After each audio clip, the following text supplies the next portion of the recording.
We desperately need some help. His reign of terror spanned 17 years. I realized it was going to be something that I would be exposed to the rest of my career. This was a needle in the haystack. But could a government-sponsored experiment Frankly, I think that Harvard was simply covering its own backside. have pushed the man known as the Unabomber, Ted Kaczynski, over the edge? And every time, like you say, that there's another device, you're thinking, what did we miss? They knew there were problems with the ethics of these experiments. And we had hundreds, literally hundreds of suspects. For the first time, retired ATF agent Nina Delgadillo is talking about the Unabomber manhunt. Within my first year on the job, I actually went to my first fatal bombing, and that happened to be the bombing at Rentec, computer rental store, discovered her boss lying at the foot of the employee entrance. In 1985, Hugh Scruton of Sacramento was the first of the Unabomber's victims to die from his injuries. But it was nevertheless impactful because someone had died. Little did I know what was to lie ahead. Thrust into the case, Delgadillo followed the Unabomber's trail of destruction, and Kaczynski left very few clues behind. We did interviews ranging from people that had a BMW and potentially had information because we had some sightings of somebody with a BMW that had driven away. In 1995, a package was also delivered to the California Forestry Association in Sacramento. Timber lobbyist Gilbert Murray killed in the mail bomb blast. Gilbert Murray had opened the package addressed to his predecessor. I feel for not only him and his family, but everybody that was, there at the scene. Just total mayhem. I mean, there was a lot of destruction. It was a difficult scene to process for a lot of reasons. Scenes like these frightened Americans because nobody knew where the Unabomber would strike next. What many also didn't know is what happened to the killer, Ted Kaczynski, long before he ever built his first bomb. He goes to Harvard, and his big disappointments begin. We traveled to Montana to meet with author Alston Chase. In his research, Chase discovered that during Ted Kaczynski's sophomore year at Harvard in 1959, he joined a psychological research study at just 17 years old, led by Dr. Henry Murray. Well known by the CIA, Murray worked with the OSS during World War II, training spies to withstand intense interrogations. He went back to Harvard, and he got a series of grants. If you could say, really, he was simply continuing what he had done for the OSS at Harvard.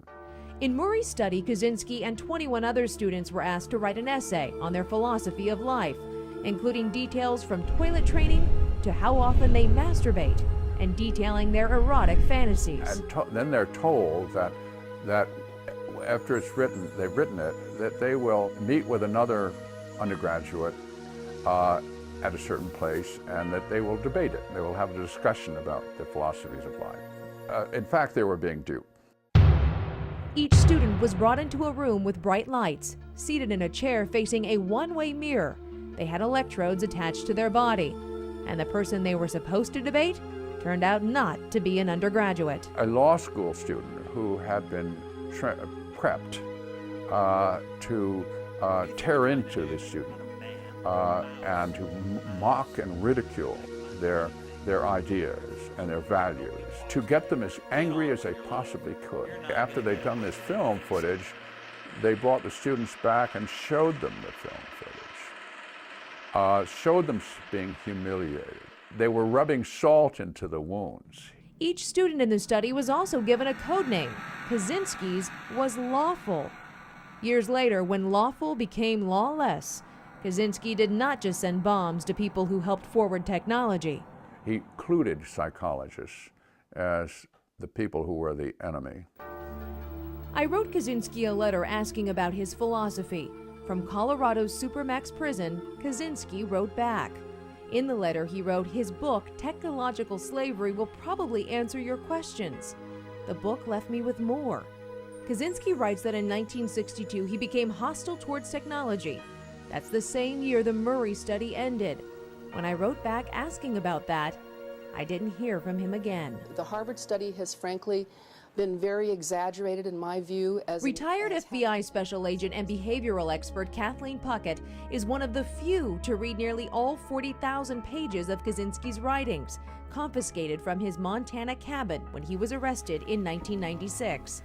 She says Kaczynski's biggest problem was that he could never connect with people and often wrote about wanting a relationship with a woman. He wrote that he was a social cripple, that his parents had destroyed his life by moving him forward 2 grades, how lonely he felt, and how angry he was that he couldn't relate to people the way he wanted to. In 1998, Kaczynski pleaded guilty, escaping the death penalty, and was sentenced to life in prison. Delgadillo says after all this time, she finds it sad to see a man like Kaczynski use his intelligence to destroy life instead of helping it. He was a very smart man that could have used his intelligence to create a mathematical formula that would solve something huge. I think that if he could have bridled his